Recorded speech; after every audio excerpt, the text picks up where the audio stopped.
오늘 하나님의 말씀은 역대하 5장 11절부터 14절 말씀이 되겠습니다. 가진 성경 661쪽입니다.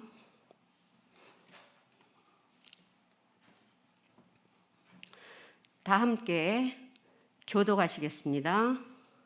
시작.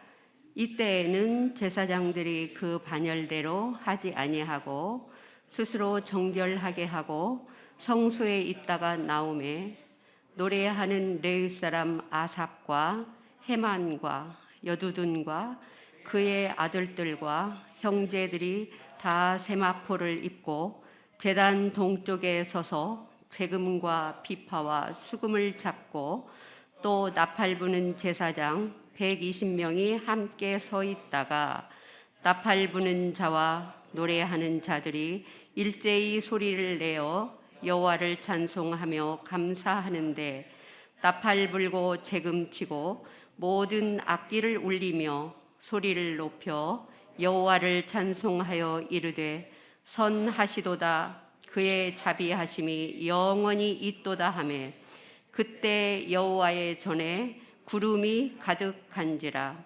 제사장들이 그 구름으로 말미암아 능히 서서 섬기지 못하였으니 이는 여호와의 영광이 하나님의 절에 가득함이었더라. 아멘. 오늘 1절 말씀 같이 한번 보도록 그렇게 하겠습니다.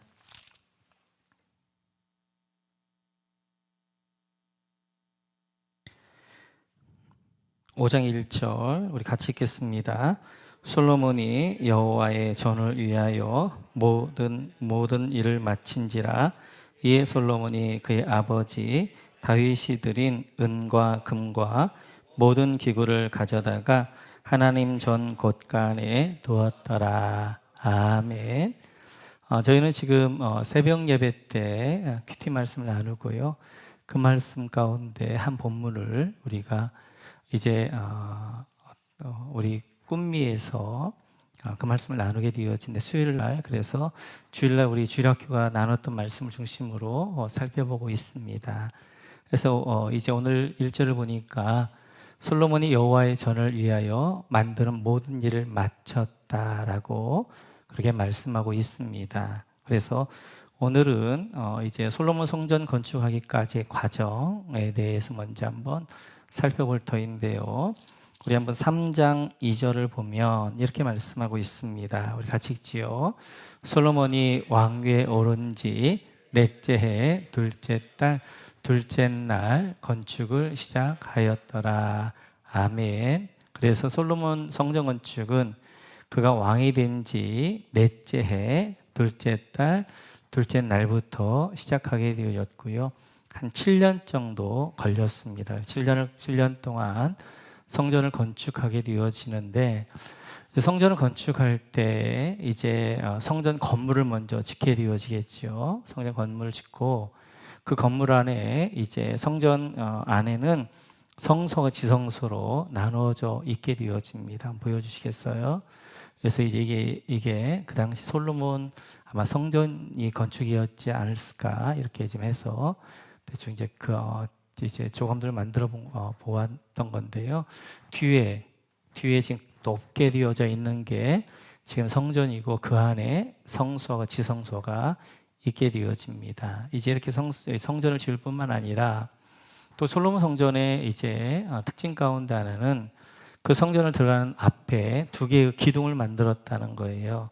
그래서 야긴과 보아스라는 기둥을 만들었는데 이 기둥이 예수님을 상징하게 되어집니다. 그래서 성전 하나님을 만나러 가기 위해서는 이 두 기둥을 지나가야 되는 것처럼 하나님을 만나기 위해서는 내가 곧 길이요 나로 말미암지 않고는 아버지께 올 자가 없다라고 말씀하셨던 예수의 말씀과 같이 예수님을 이제 통하여만 우리가 하나님 앞에 갈 수 있는 것들을 보게 되어집니다. 그래서 두 기둥이 있게 되어지고 이 두 기둥, 그 다음 거 한번 보여주시겠어요? 두 기둥 이제 이렇게 되어져 있어요. 성전을 보면 성전이 되어져 있고 앞에 이제 두 기둥이 있게 되어져서 그 두 기둥을 통하여서 성전에 들어가게 되어지는데요.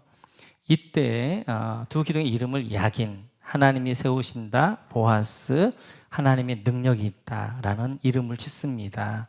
그래서 하나님의 성전에 들어갈 때마다 성도들이 고백해야 될 것은 야긴이란 고백이죠. 하나님이 이제 내 삶을 세우실 것이고 하나님이 내 가정을 세우실 것입니다 라는 믿음의 고백으로 성전 안에 들어가게 되어지고요. 또한 성전 안에 들어갈 때 보아스라는 고백으로 들어갑니다. 이 보아스라는 말은 하나님께 능력이 있다라는 고백이 되어져서 성전 안에 하나님을 만나러 들어갈 때 하나님이 어떠한 분인가? 전능하신 하나님, 능력이 많으신 하나님, 그 하나님이 우리 가정을, 내 삶을 세우신다라는 믿음으로 보아스와 야긴이라는 기둥을 지나서 성전에 들어가게 되어집니다. 이렇게 성전을 건축하고 그 다음에 솔로몬 성전의 독특함이 보아스와 야긴이라는 두 기둥이 있게 되어지고, 이렇게 건물만 지었다고 되어지는 게 아니잖아요. 이제 보는 바와 같이 건물을 지었으면 그 건물 안에 성물들이 있어야 됩니다. 그래서 성전 안에 세 가지의 성물이 있게 되어지고 성전 밖에 세 가지의 성물이 있게 되어지죠. 그래서 성전 밖에 이제 뜰에는 이제 세 가지 놋제단, 그 다음에 놋바다, 놋물두멍이 있게 되어지고요. 안에는 세 가지 금향단, 금촛대, 그리고 금떡상이 있게 되어집니다. 그런데 이 세 가지 성전 안에 있는 것과 성전 밖에 있는 것의 특징이 있어요. 그 특징은 뭐냐면 성전 밖에 있는 것 전부 다 놋으로 만들었다는 거죠. 그래서 제단도 놋으로 만들게 되어지고, 그 바다도 놋으로 만든 놋바다, 물두멍들도 놋으로 만들어서 놋물두멍 그랬다는 거예요. 뿐만 아니라 성전 안에는 기물들이 전부가 다 금으로 만듭니다. 그래서 촛대도 금촛대, 분향단도 금향단, 그리고 떡상도 금떡상, 이렇게 이야기하게 되어져요. 그 성전 안에는 기물뿐만 아니라 성전 모든 이제 벽들도 다 금으로 이제 다 입히게 되어졌습니다. 그래서 이 성전은 예수님의 인간적인 모습과 신성에 대하여서 설명하고 있는데요. 바깥으로는 초라합니다. 성전이 놋으로 되어져 있어서 감나가지도 않고, 그 다음에 이제 별로 값어치도 없게 되어지고, 예수님의 인간적인 모습이 그랬지요. 그래서 예수님께서 나사렛에 태어나셔서 나다나엘 같은 경우에는 나사렛에서 무슨 선한 것이 날 수 있겠느냐라고 이야기하고 있고요. 이사야 선지자는 그 예수님에 대해 예표할 때 흠모할 만한 것이 하나도 없다. 그 정도로 겉으로는 이제 볼품이 없었던 모습이었던 것들을 볼 수 있지요. 그러나 성전 안에는 금으로 다 되어져 가장 귀한 거로 되어져 있는 것처럼 바로 그 예수님은 하나님의 신성, 하나님으로 이 땅에 오셔서 하나님과 동일한 영광과 존귀와 능력을 가지신 분이다 라는 거지요. 그래서 이제 요한 같은 경우는 그 예수님을 가리켜서 하나님의 영광이 가득했다라고 이야기하는 것들을 볼 수 있습니다. 이렇듯이 성전이란 모든 것은 예수님을 다 예표하고 예수님을 다 설명해 내는 것이 되어져요. 이렇게 성전에 건물을 짓습니다. 그리고 성전 안에 기물들을 다 넣었다고 해서 성전이 완성되어지느냐? 그렇지 않다는 거예요. 건물을 지었고 뿐만 아니라 거기에다 기물을 다 넣었어도 아직 성전은 완성되어진 것이 아닙니다. 그래서 이제 오늘 1절까지 성전 건축을 마쳐요. 2절부터 보면 그러면 성전이 성전되어지는 성전의 완성이 무엇이냐 하는 것들을 보여주는 것이 오늘 역대하 이 5장의 말씀이 되어집니다. 지금은 이제 그 성전을 가리켜서 이렇게 이야기합니다. 그 전에 고린도전서 아닌가요? 네, 같이 읽죠. 시작. 너희는 너희가 하나님의 성전인 것과 하나님의 성령이 너희 안에 계시는 것을 알지 못하느냐. 아멘. 지금은 우리가 성전이라는 거예요. 왜냐하면 예전에는 이제 성전 안에 하나님이 계셨다면 지금은 우리 안에 성령 하나님이 계시기 때문에 우리가 성전이다 이렇게 얘기합니다. 그러면 성령님이 내 안에 계신다고 그래서 내가 성전을 완성한 것이냐 하는 거예요. 솔로몬 성전도 마찬가지로 건물을 짓게 되어지고 기물을 넣었다고 완성한 것이 아닌 것처럼 내 안에 성령님이 계신다고 해서 성전이 완성되어지느냐? 아니라는 것입니다. 마치도 솔로몬 성전이 지금 성전 건축을 마쳤던 것처럼 마친 거에 끝나게 되어지는 거예요. 그러면 하나님의 성전의 완성이 뭐냐는 거예요. 어떻게 할 때 하나님의 성전이 완성되어졌느냐? 솔로몬 성전을 보면서 내 안에 하나님의 성전을 우리 짓는 사람들인데 하나님의 성전을 완성해야 되는데 어떻게 할 때 하나님의 성전이 완성되어지느냐 하는 것이죠. 오늘 이제 14절을 보면 이렇게 말씀하십니다. 우리 한번 같이 읽어볼까요? 14절 시작. 제사장들이 그 구름으로 말미암아 능히 서서 섬기지 못하였으니 이는 여호와의 영광이 하나님의 전에 가득함이었더라. 아멘. 성전을 아무리 화려하게 지었어도 그 안에 있는 기물들이 아무리 감당하는 것들을 만들었어도 그 안에 하나님이 임재하지 않고 하나님의 영광으로 충만하지 아니하면 그 성전은 완성한 게 아니라는 거예요. 그래서 하나님의 성전의 완성은 하나님의 임재하심과 하나님의 영광으로 충만할 때 그때 하나님의 성전이 완성되어지는 것입니다. 우리도 마찬가지예요. 성령님이 내 영 안에 계신다고 해서 하나님의 성전이 완성되어지는 것이 아니라 하나님의 성전의 완성은 내 안에 계신 하나님의 영이 내 안에 충만하게 임재하시고 내 안에 임하실 때 그때 우리 안에 참된 하나님의 성전이 완성되어지는 것들을 볼 수 있습니다. 그러면 하나님의 임재와 하나님의 영광이 이제 충만히 임하는 것이 어떨 때 있게 되어지는가에 대하여서 오늘 역대하 5장에 설명하고 있는데요. 한번 2절 같이 한번 보겠습니다. 2절 같이 읽죠. 시작. 이에 솔로몬이 여호와의 언약궤를 다윗성 곧 시온에서부터 메어 올리고자 하여 이스라엘 장로들과 모든 지파의 우두머리 곧 이스라엘 자손의 족장들을 다 예루살렘으로 소집하니. 아멘. 성전을 완성했지만 가장 중요한 하나님의 여호와의 언약궤는 아직 성전 안에 들어가지 않은 것입니다. 지금 다윗성, 시온성에 지금 언약궤가 있게 되어지고요. 성전을 다 건축한 다음에 이제 솔로몬이 그 언약궤를 하나님의 성전에 모시게 되어져요. 지성소에 모시게 되어져서 그 언약궤를 모시게 되어지는데 언약궤는 이렇게 되어져 있지요. 이제 이게 언약궤인데요. 이 언약궤가 있게 되어지고 이 언약궤는 반드시 레위 지파 사람들이 매게 되어져 있고 그 위에는 그룹이라는 천사가 있게 되어지고 그래서 이 위가 시은 좌 덮개라고 하는데요. 거기에 하나님이 임재하신다. 그 하나님 임재하시는데 천사 하나님을 이제 찬양하고 있다. 뭐 이런 내용으로 그렇게 되어져 있는 것들을 볼 수 있습니다. 그런데 이 언약궤에 오늘 언약궤를 메어오는데 그 언약궤의 특징이 있습니다. 오늘 한번 10절 같이 한번 읽어볼까요? 10절 같이 읽죠. 시작. 궤 안에는 두 돌판 외에 아무것도 없으니 이것은 이스라엘 자손이 애굽에서 나온 후 여호와께서 그들과 언약을 세우실 때에 모세가 호렙에서 그 안에 넣은 것이더라. 아멘. 언약궤 안에 뭐만 있었더라? 두 돌판 외에 아무것도 없었다.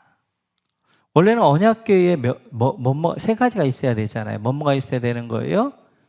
만나를 담은 금항아리, 또 아론의 쌍난 지팡이, 그리고 이제 십계명 두 돌판이 있어야 되는데 지금 이제 언약궤를 옮겼는데 그 언약궤 안에는 하나, 두 돌판, 십계명에 두 돌판만 있다는 거예요. 이제 만날 남았던 금항아리도 없게 되어지고 아론의 쌍난 지팡이도 없고 이제 두 돌판, 십계명 두 돌판만 있다는 것입니다.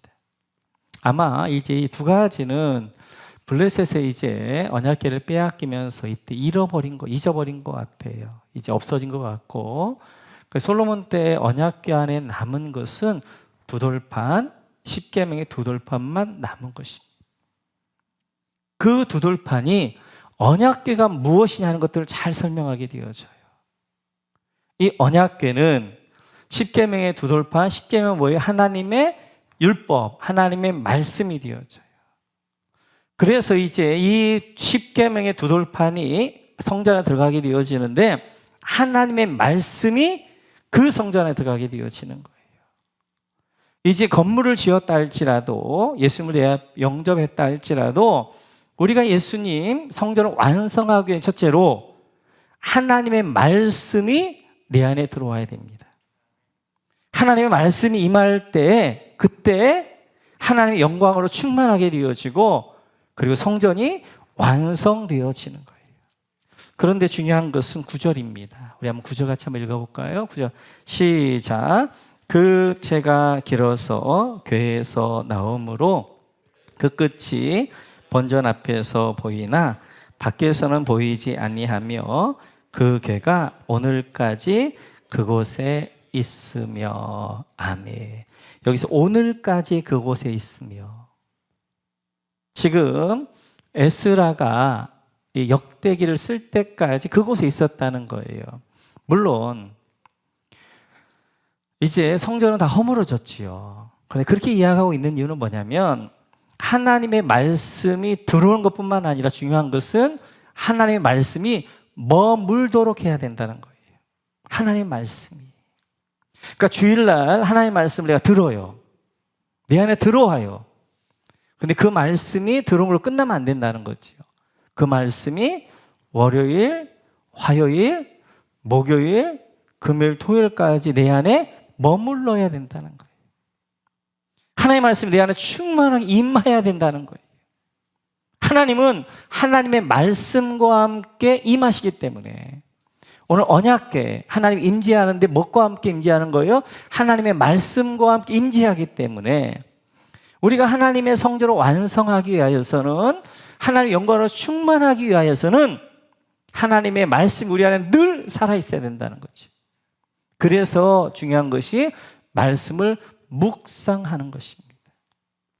말씀 묵상한다는 것은 말씀을 되새김질한다는 거잖아요. 주일날 설교를 들어서 먹었어요. 먹었는데 월요일날 되새김질하고, 화요일날 되새김질하고, 금요일날 되새김질하고, 토요일까지 되새김질하면서 계속 말씀이 내 안에 머물도록 해야 되는 거예요.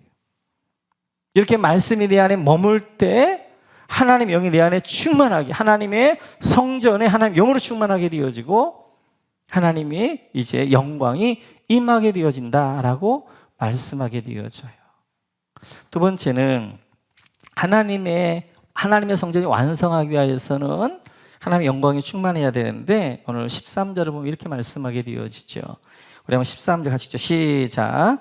나팔 부는 자와 노래하는 자들이 일제의 소리를 내어 여호와를 찬송하며 감사하는데 나팔 불고 재금치고 모든 악기를 올리며 소리를 높여 여호와를 찬송하여 이르되 선하시도다 그의 자비하심이 영원히 있도다 하며 그때 여호와의 전에 구름이 가득한지라.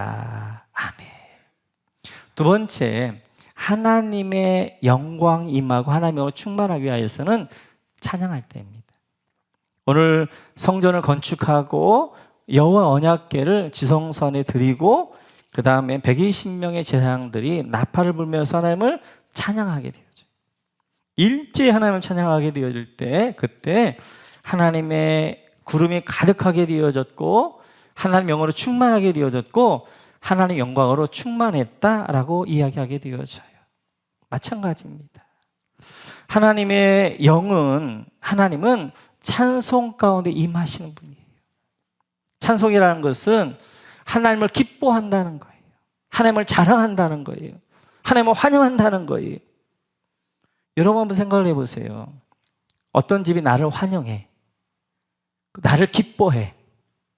근데 어떤 집은 나를 거절해. 나를 막대해요. 그럼 여러분 어떤 집에 가고 싶으세요? 나를 환영하고 나를 기뻐하는 집에 가고 싶어 하는 거죠. 마찬가지예요. 하나님의 영이 어떤 곳에 임하게 되어지느냐? 찬양하는 곳에. 찬양하는 것은 하나님을 기뻐하는 것이, 하나님을 환영한다고 하는 것이고, 하나님을 높여드리는 그곳에 하나님의 영이 임하게 되어지는 거예요. 오늘 성전 건물 하나 지었다고 그 성전이 성전되어지는 것이 아니라 그곳에 하나님 임해야 되는데, 하나님은 언약궤 말씀 가운데 임하게 되어지고, 찬양할 때 구름이 그 성전에 가득하면서 하나님 영광으로 충만했다, 이렇게 말씀하게 되어집니다. 이렇듯이 성전의 완성은 건물 하나 짓는 것도 아니고, 그 다음에 성전 기물 금으로 잘 지어서 잘 배치하는 것이 아니라, 성전의 완성은 하나님의 말씀과 찬양이 가득할 때 하나님이 임재하게 되어지고, 하나님으로 충만하게 되어지고, 하나님의 영광이 가득할 때, 그때 성전이 완성되어지는 것입니다. 우리 삶도 마찬가지예요. 우리 가운데 하나님이 내 안에 들어오십니다. 내 안에 들어오실 때 어디 들어오시냐면 내 안에 영에 들어오시는 거예요. 우리 안에는 영의 영역과 혼의 영역과 육의 영역이 있는데, 내가 예수님을 영접을 해요. 예수님을 영접하면 이 영 안에 예수님이 들어오시는 것입니다.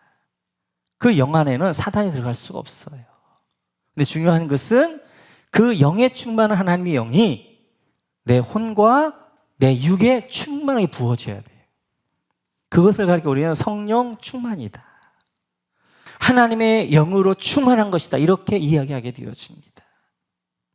그때 하나님의 영광이 내 안에 임하게 되어지는데, 이때 내 영 안에 계신 성령님이 내 혼과 내 육, 내 삶에 부어지고 충만하게 임하기 위해서는 두 가지가 필요한 거. 하나는 말씀입니다. 말씀. 하나님의 말씀 가운데 임하기 때문에 그 말씀이 내 혼 가운데 있고, 그 말씀이 내 삶 가운데 실천할 때, 내가 순종해갈 때, 그때 하나님이 내 안에 충만하게 임하게 되어져서 내 영과 혼과 육에 성령으로 충만한 하나님의 영광 가운데 임하게 되어지는 거예요.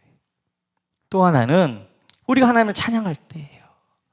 하나님을 찬양할 때 내 하나님이 이제 내 영뿐만 아니라 내 혼과 내 육을 통치하게 되어지고, 그곳에 하나님 영으로 임하게 되어지고, 하나님 영광으로 충만하게 되어진 것들을 볼 수 있어요. 그래서 말씀 가운데 있을 때, 그리고 찬양 가운데 할 때, 그때 성령 충만 받게 되어지는 것이고, 내 영 안에 계신 하나님의 영이 내 혼과 내 육으로 부어지고 통치하게 되어지고, 내 전 삶의 영역에 하나님 영광으로 충만한 그런 삶이 되어지는 것입니다. 그러기 위해서 우리 집도 마찬가지예요. 우리 집도 하나님의 영으로 충만한 집이 되기 위해서는 두 가지가 있어요. 하나님은 말씀 가운데 임하시는 거예요. 그래서 늘 집에서 말씀이 선포되어질 수 있도록, 그래서 말씀을 읽고, 그 다음에 찬양소가 끊이지 않아야 돼요. 찬양소를 좀 이렇게 틀어놓게 되어지고 하게 되어지면 하나님의 영이 우리 가정 가운데 충만히 임하여서 어둠과 그 다음에 악한 것들이 떠나게 되어진 것들 볼 수 있어요. 오늘 말씀을 다시 한번 정리하면서, 솔로몬이 성전을 건축합니다. 건물 하나 지었다고 하나님의 성전 건축이 완성하는 것이 아니라, 중요한 것은 그곳에 하나님이 임재하시고 하나님의 영광으로 충만할 때, 그때 하나님의 성전은 완성되어지는 거예요. 언약궤가 들어와야 됩니다. 그리고 하나님을 찬양해야 됩니다. 이때 구름이 가득하게 되어지고 하나님 영이 임하게 되어지고 하나님 영광으로 충만한 성전이 되어졌던 것처럼, 우리도 마찬가지예요. 내가 예수님을 영접한다고 하나님 영이 내 안에 들어오셨다고 내가 하나님의 성전으로 완성되어지는 게 아니에요. 그것을 하나님의 성전 하나 짓는 거예요. 우리 가운데 하나님의 성전을 완성해야 되는데, 그러기 위해서는 내 안에 말씀이 충만해야 돼요. 내 안에 그러기 위해서는 찬양으로 늘 하나님의 영광 드려야 돼요. 그래, 우리 안에 말씀과 찬양을 통하여 하나님의 성령님이 내 영과 혼과 육에 충만히 부어져 성령 충만하며 하나님 영광으로 충만한 여러분 삶이 되어지시기를 주님의 이름으로 축원합니다.